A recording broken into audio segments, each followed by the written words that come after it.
Welcome to the second part of learning how to paint with layers. This time, we're going to be adding some shading to this strawberry. And in order to do that, I want to use something called Alpha Lock. So I'm going to go ahead to my base color layer. I'm going to go ahead and tap on that.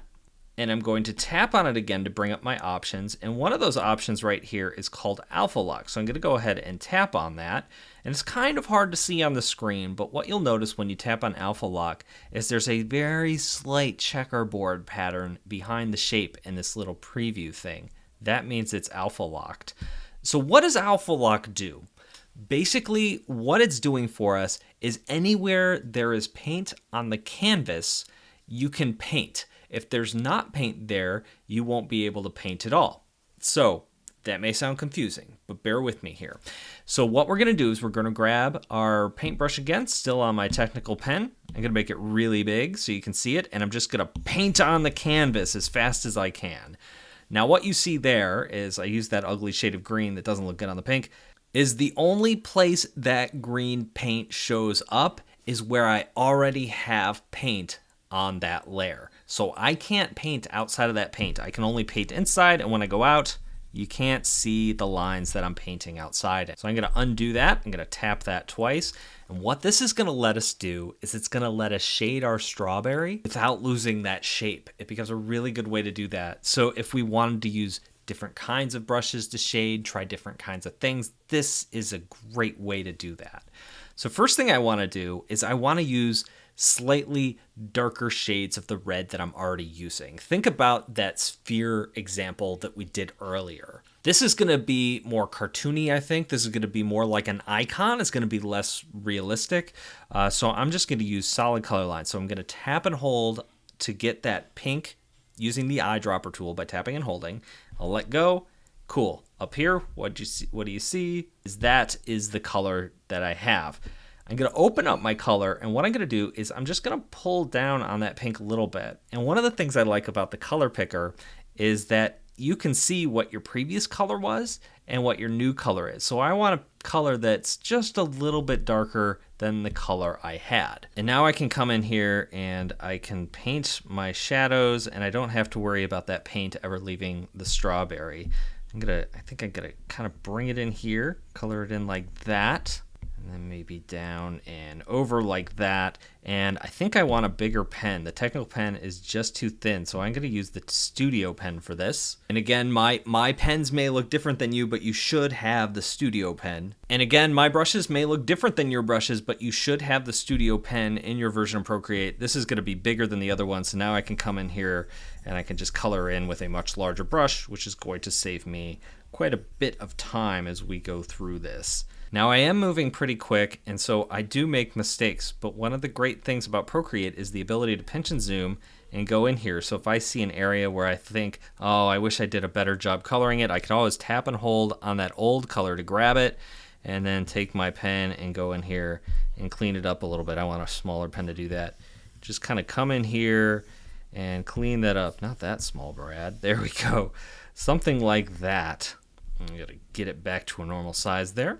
Now I want to do this again. So I'm going to tap and hold on that darker shade of red. Going to go to my color picker. Going to scroll down to an even darker shade. And then just along that back side, I'm going to do the same thing. I'm going to give it a deeper shadow this time, not quite as thick, but just kind of gets the idea across. The other thing I can do here is I want to get some kind of shadow underneath the leaves. The leaves are going to cast a shadow, so I'm going to start to do that. I'm just going to go in here with this color, and I'm just going to leave some lines there that indicate there are shadows underneath those leaves, kind of like that. As you can see here, there's less shadow on top because the light's coming from the top. There's going to be more shadow underneath that strawberry. So you can start to see our strawberry is gaining a little bit of depth here. I do want to add a little bit of a glow up here, and obviously glow's going to be a lighter color. So I'm going to tap and hold on that main color that I'm using on my base. Going to go to my colors, and you guessed it, I'm going to go a little bit lighter, something like that. And let's see how this looks when I zoom in. And I start coloring in something like that. Maybe I want you to be a little bit bigger. Yeah.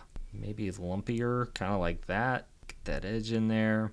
Maybe even add like a little, circular shape like that. I don't know. Now I want to fill this in using my paintbrush. Now you might be thinking, can I use the color drop for that? In a couple sections, I'm going to talk a little bit more about color drop. If we just dropped it in here, it would color that whole shape in, and it does some interesting things. I'm going to undo that. But we are going to be talking about that a little bit later, how color drop works, how you can use it, why it might be working, why it might not be working, that sort of thing. There's going to be a whole little, maybe 2 or 3 minute section on how to best take advantage of that. I'm going to grab that dark color again, come in here underneath that leaf, get that color in there, get a little bit more like that. And there we go. I'm liking this strawberry. All right, so now I want to do the same thing to the leafy layer and add some depth to that. So I'm going to grab the layer that I call leafy stuff. I'm going to tap on it again, and I'm going to do the same exact thing. I'm going to go to Alpha Lock to lock that in, and then I'm going to zoom in close so I can see it. Tap and hold to grab that shade of green that I want. Go back to my color, and then I'm going to drag down to get a slightly darker color. And I'm going to add this to shadow areas. And I'm just going to think, where will the shadow fall? Well, it's probably going to fall, on the bottom side of some of these leaves. Maybe it'll fall something like that. It's definitely going to fall over on this leaf, kind of like that, something like that. And then, of course, it's going to fall over here as well.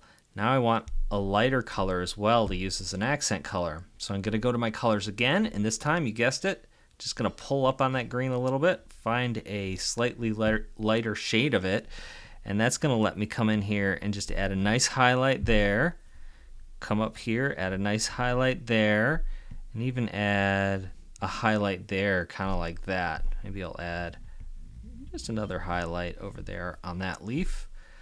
That's kind of, that's looking the way I was thinking about it, something like that. Maybe I get a darker highlight on the bottom of that stem. Something like this. There we go. And that's looking okay. Sometimes something will look off, like one of the shadows on this leaf, so I can always grab that original color and just come in here and overpaint that a little bit and just clean that up. In fact, I think I'm going to get rid of that highlight right in there because it's just not working for me right now. So there we go. That is how I like to use Alpha Lock to paint on the layers after I establish them.